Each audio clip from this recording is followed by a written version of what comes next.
Hey, what's going on? This is Al, and this is my SRT-4. It's a 2005. It's about 120,000 miles on it. It's a first owner, only owner. Um, Pretty much a garage kept car now. It's not my daily. All I do is track it. Road racing, I don't drag race. I only do road racing. Just went through the painful process of going through Arizona emissions. I failed several times. Um, Unfortunately, I had to put everything back on, including my PCV system, so I couldn't have a catch can with a breather on it, so I had to redo all that. As you can see, I have the DCR coolant and oil catch can all together as one, so it was very hard to put in. They didn't want to take it out, so I had to temporarily just plumb everything back in the way it used to be. So I put everything back. I do cap the line coming off the intake manifold, and then I run the crankcase and the one directly off the PCV back to, you probably can't see that back there, but it runs back into the catch can, so it's dual into one with the breather on it. I had to get this because of the coolant. My coolant bottle melted. I did run for a period of time. I just got tired of taking off the heat shield, and the heat shield's there for a reason, and it did melt pretty much my cowl. I don't know if you see this, it's kind of bowed. And then it also melted my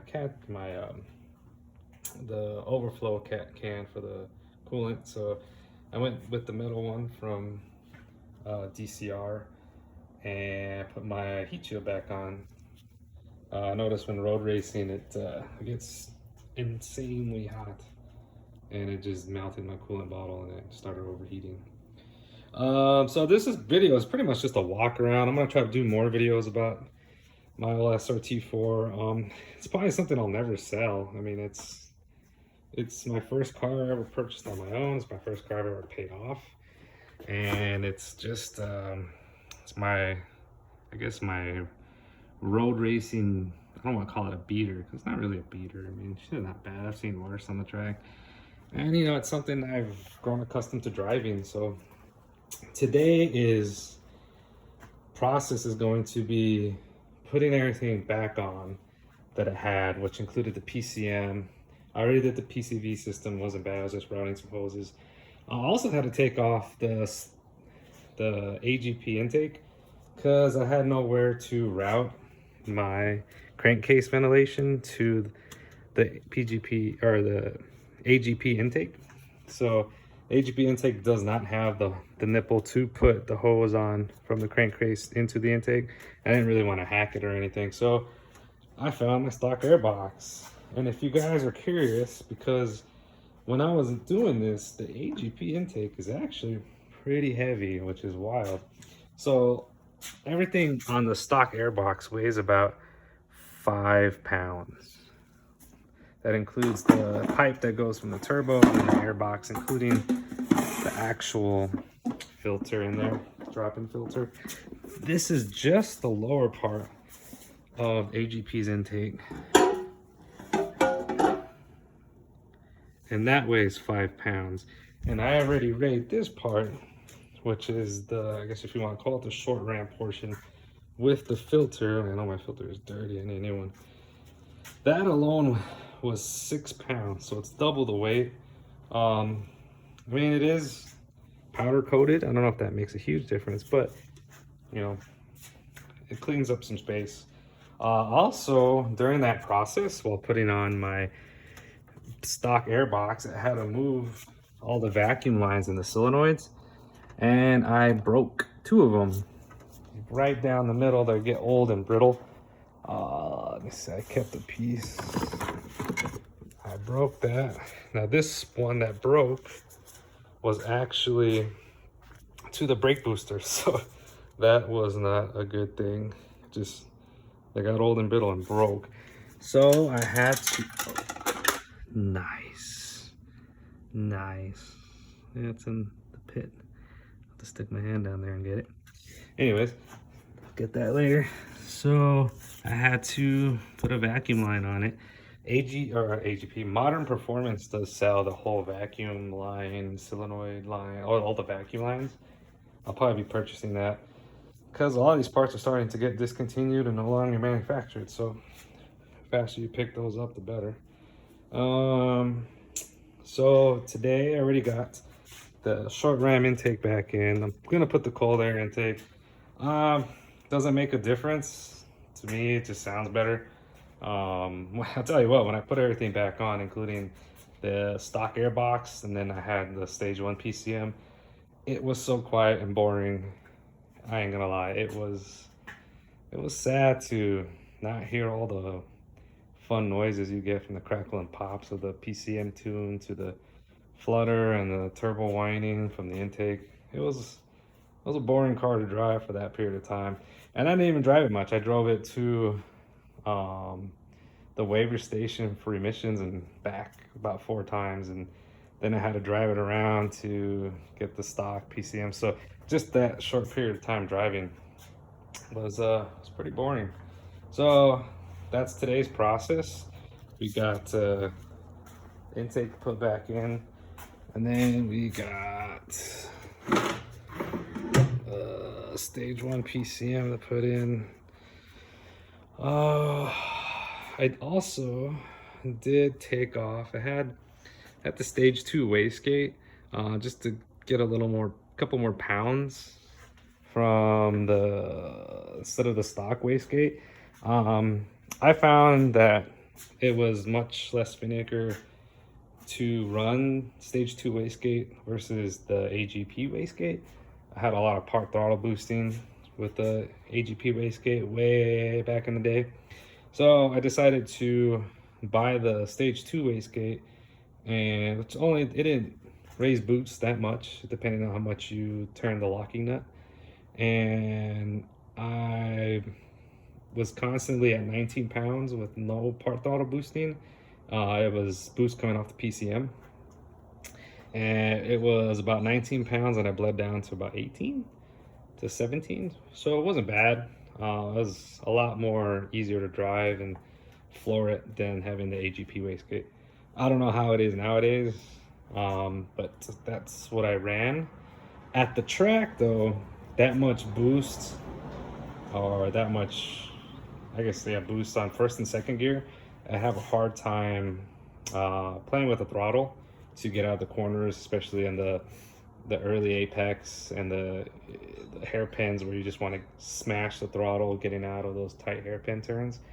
I spun tires a lot, probably wasted a lot of traction trying to get out of the corners. Running the stock wastegate, I want to see how that works out for me.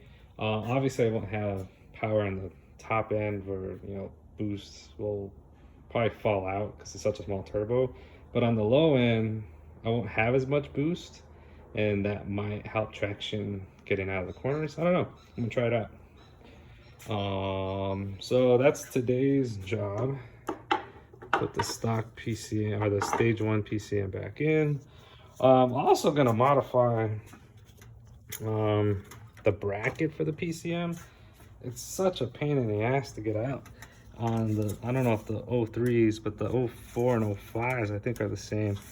That nut is just, you have to move the radiator a little bit just to kind of pull it out. So I am going to probably, I don't know if I'm gonna shorten that bolt or what, but there's gotta be an easier way to take that on and off. But that's the day. Again, just a quick walk around. My car is dirty.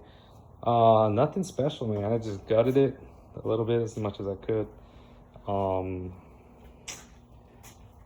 It's really nothing inside, except all my kids' Christmas presents, because they don't look in here.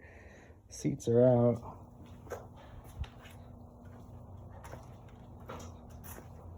Got the carbon fiber lip. It is lowered on, yeah, that's at eBay coilovers, which They're horrible.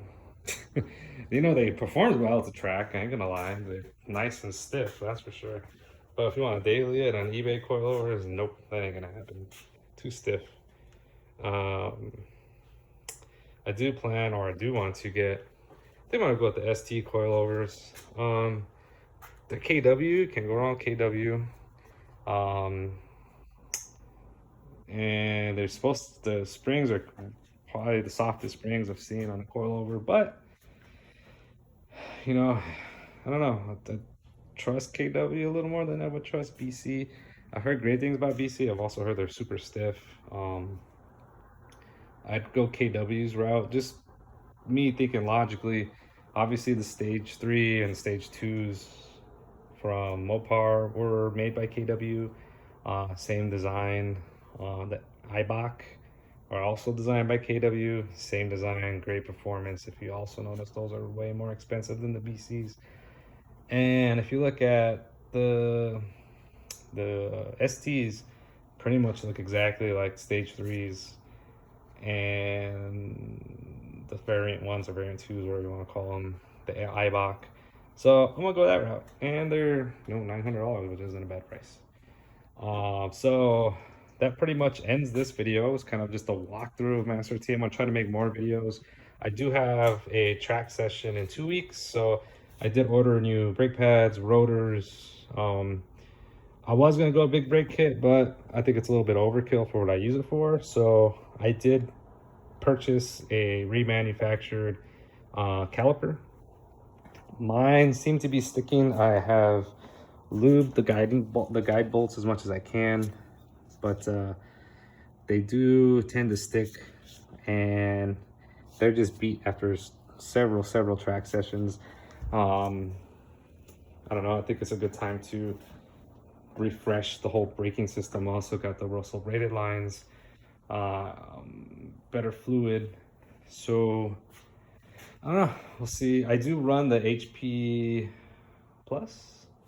I think those are the track pads. So they're pretty noisy and they chew up rotors like crazy. But with 20-minute track sessions on high speed straights, I don't have brake fade at all. I mean, if anything, the tires give out before the brakes for sure.